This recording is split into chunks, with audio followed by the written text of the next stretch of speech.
em todo país existe, além da classe intelectual que está em exercício, existe uma opinião pública letrada, quer dizer, um certo círculo de pessoas que tem uma certa cultura histórica, literária, científica, etc., etc., e que pode receber e julgar os produtos dos novos escritores, filósofos, etc., etc. No Brasil, isso não existe mais. Isso foi abolido. Há pelo menos 40 anos isso desapareceu. Você não tem um público letrado ao qual você possa se dirigir. E, pior ainda, o topo, a parte, digamos, superior desse público, que seria o círculo dos intelectuais, propriamente dito, ele, a rigor, também não existe. O que existe é o seguinte, é um grupo ativista, militante, que,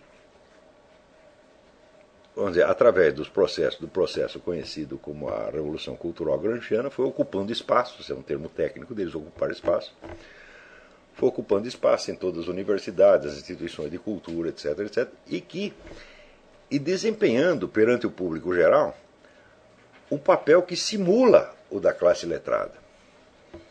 Ou seja, a classe letrada é o conjunto de pessoas que, por ter cultura, por ter informação, está mais ou menos habilitada a separar o que faz sentido do que não faz sentido, né? E criar, mediante essa seleção, uma espécie de senso comum, né, superior. É o senso comum superior da sociedade. Como esta turma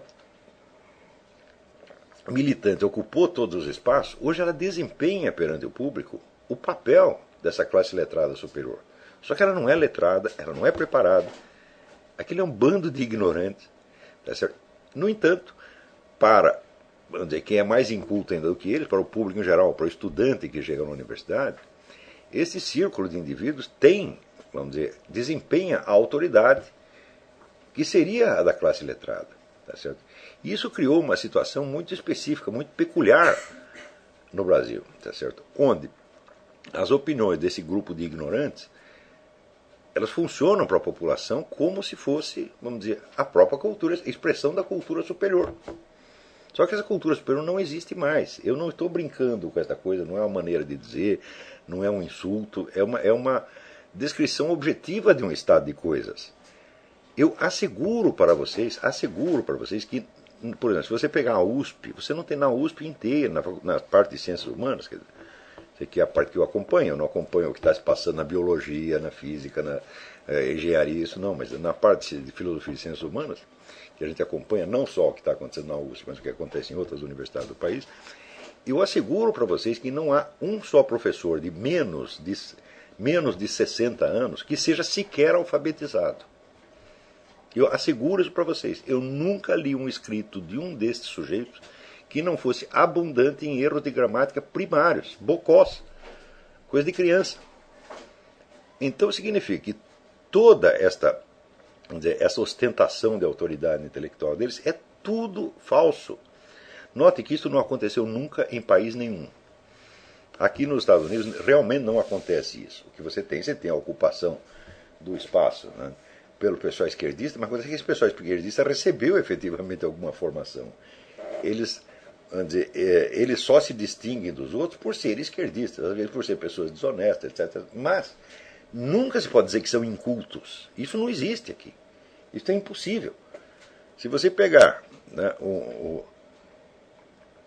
os livros que são usados aqui para o ensino secundário, né, na parte de línguas, literatura, etc., etc., eu garanto para você que o ensino secundário aqui dá mais cultura para o sujeito do que ele pode adquirir na USP, ou na Unicamp, ou qualquer universidade brasileira.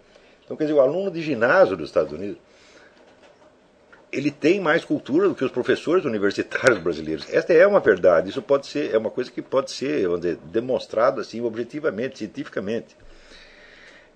Então, o que está acontecendo no Brasil é que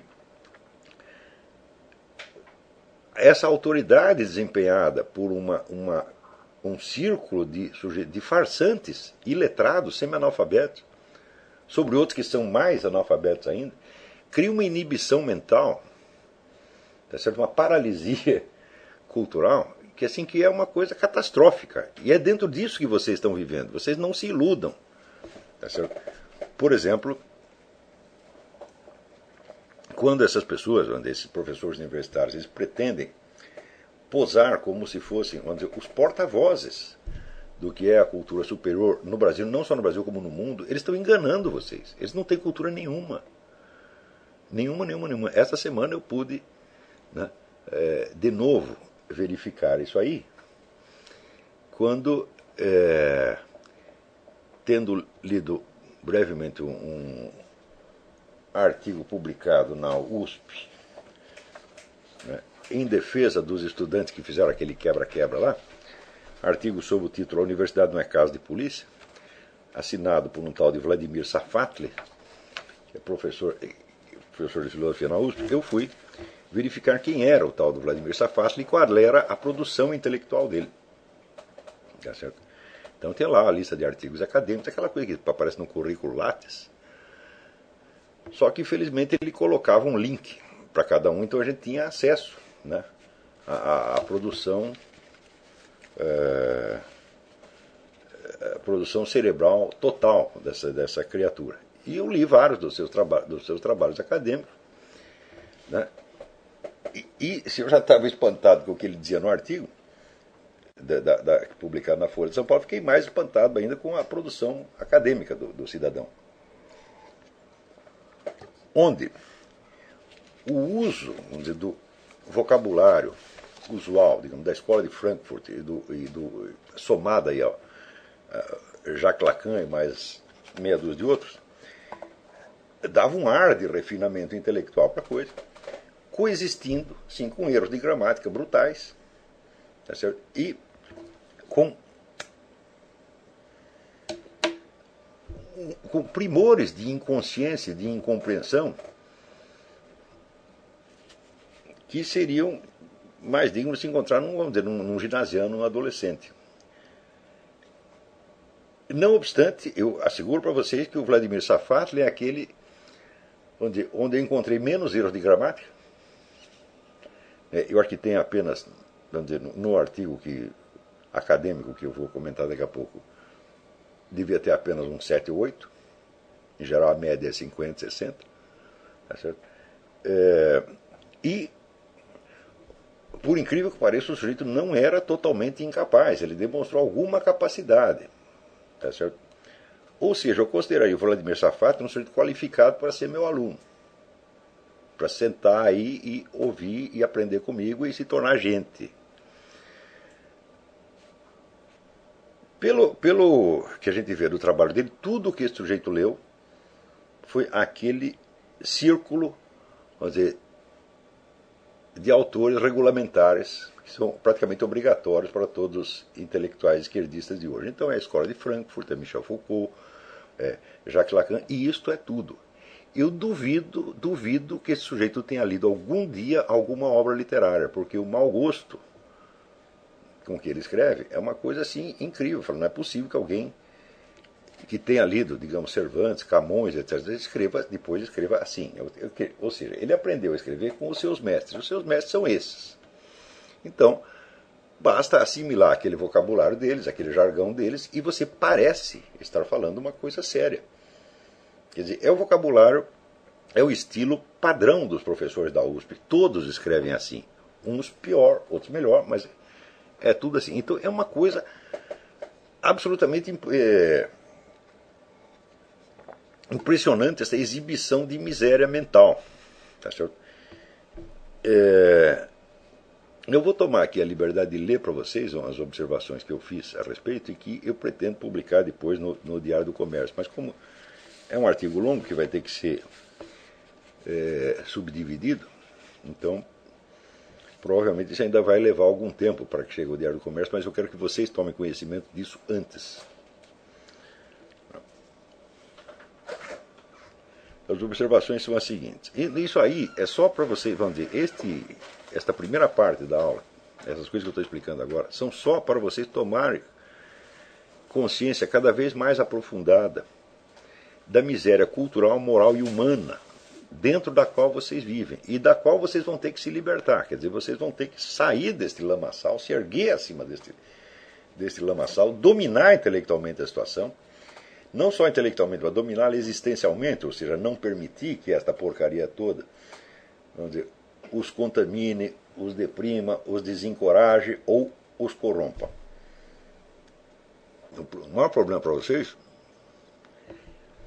é o da constituição da sua personalidade moral e intelectual. Sem isto vocês não vão aguentar, vocês vão se corromper e vocês vão virar, quando chegar, vamos dizer, aos 40 anos, vocês vão estar tão medíocres quanto esta gente. Isto se não realizarem o prodígio, tá certo, de se tornarem ainda pior do que eles, logo em 1 ou 2 anos. Como aconteceu com vários alunos meus que passaram 2 ou 3 meses no concurso e saíram dando palpite por aí.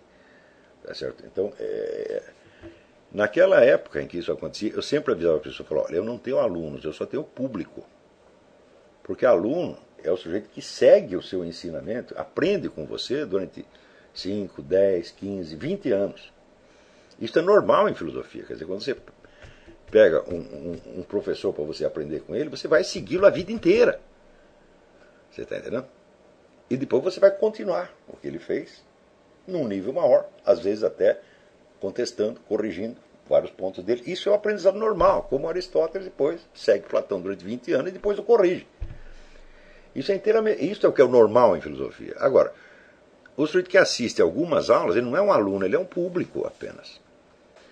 Porque vocês têm um compromisso, não é comigo, é com a sua própria formação. Vocês vão ter que atingir certos resultados, vamos dizer, intelectuais, existenciais e morais.